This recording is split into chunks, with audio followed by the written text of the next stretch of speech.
Alors pour traiter le cas des échantillons à parier, je vais ouvrir le logiciel Stata, ouvrir l'éditeur des données pour y saisir des mesures. Alors dans la première colonne, je vais y inscrire les poids des enfants allaités au lait maternel. 5,15 kg, 2,18 kg, 3 kg. Quelques jours après, on a changé le mode d'allaitement de l'enfant. On donne du lait artificiel aux mêmes enfants et on observe quelques jours après le poids de ces mêmes enfants. Alors pour le premier enfant, on a trouvé 3,98, 4,17, ici 3,28 et 4,11, 24. On va donner des noms significatifs aux variables. Au lieu d'écrire var1, je vais modifier pour écrire lait naturel et on va appeler lait artificiel la deuxième variable. Voilà donc deux groupes composés des mêmes individus à qui on a d'abord donné du lait maternel et sur lesquels on a observé ses poids, et puis on a modifié le régime alimentaire et voilà les poids mesurés après. Alors, on veut savoir si le poids moyen des enfants allaités au lait naturel diffère significativement du poids moyen des enfants allaités au lait artificiel. S'il y a une différence, dans quel sens s'oriente cette différence? Est-ce que le lait artificiel tend à augmenter le poids des enfants ou est-ce le contraire?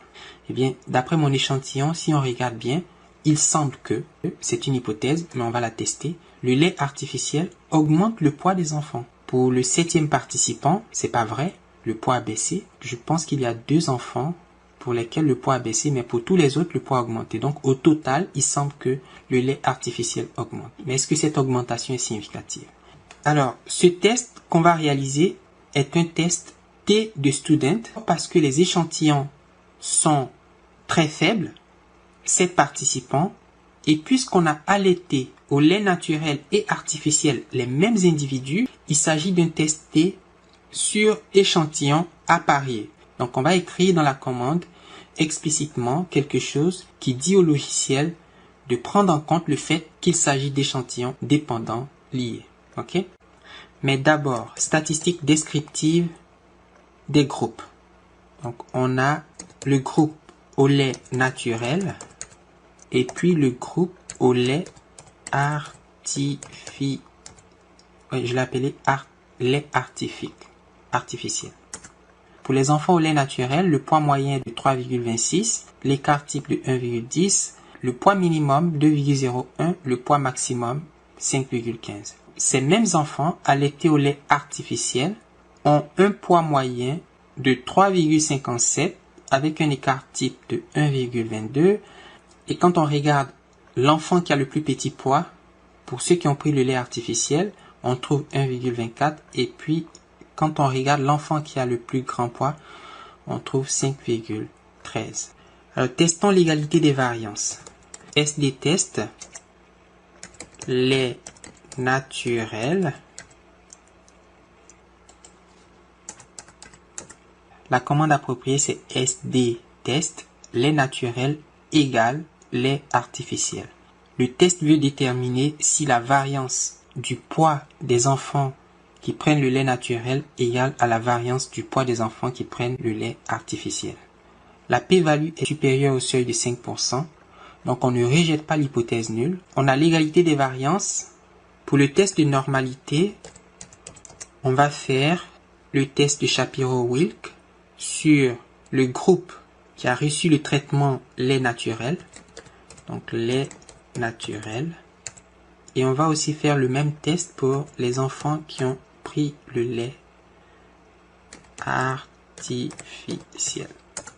Et on voit qu'aucun des tests n'est significatif. Et c'est bien, c'est une bonne nouvelle. Ça veut dire que les échantillons proviennent de populations ayant une distribution normale par rapport au poids.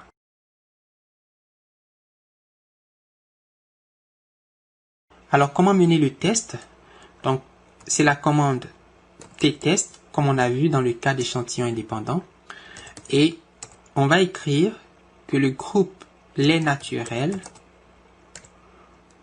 j'espère que lait naturel, oui, égale au groupe lait artificiel. Alors, avec cette commande, je dis à Stata de comparer les moyennes de ces deux groupes sur échantillons appariés. Si les groupes ne sont pas dépendants, ajoutez unpaired pour dire qu'ils ne sont pas appariés. Mais puisqu'ils sont appariés, j'ai pas besoin d'écrire quoi que ce soit. Par défaut, Stata comprend qu'il s'agit d'un test apparié. Aussi, si le test d'égalité des variances avait échoué, j'aurais ajouté l'option unequal. Alors, on a démontré par un test de Fisher-Snellicor que l'hypothèse nulle d'égalité des variances est vraisemblable. Donc, on n'a pas besoin de mettre unequal puisque les variances sont égales. J'aurais mis unpaired et unequal en présence d'échantillons indépendants avec variance inégale. Donc, j'enlève ces deux options. Bon, si on regarde la statistique du test, elle vaut moins 0,91 avec 6 degrés de liberté. Quelle que soit la nature du test, on ne rejette pas l'hypothèse nulle. Toutes les p-values sont supérieures à 5%. Donc, l'hypothèse nulle que le poids moyen observé pendant le traitement au lait naturel égale au poids moyen observé pendant le traitement au lait artificiel est vraisemblable au seuil de 5%. Donc, on ne rejette pas H0.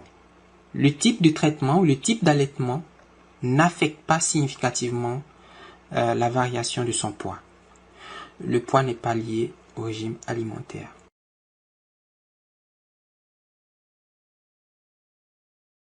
On va écrire unpaired. Alors, si on fait le test non apparié, la conclusion est la même. Toutes les p-values sont supérieures à 5%. Quel que soit le type d'hypothèse alternative qu'on choisit, l'hypothèse nulle reste vraisemblable au seuil de 5%.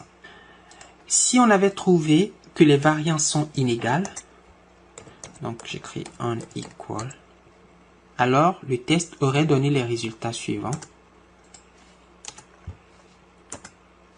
On obtient la même conclusion, l'hypothèse nulle reste vraisemblable.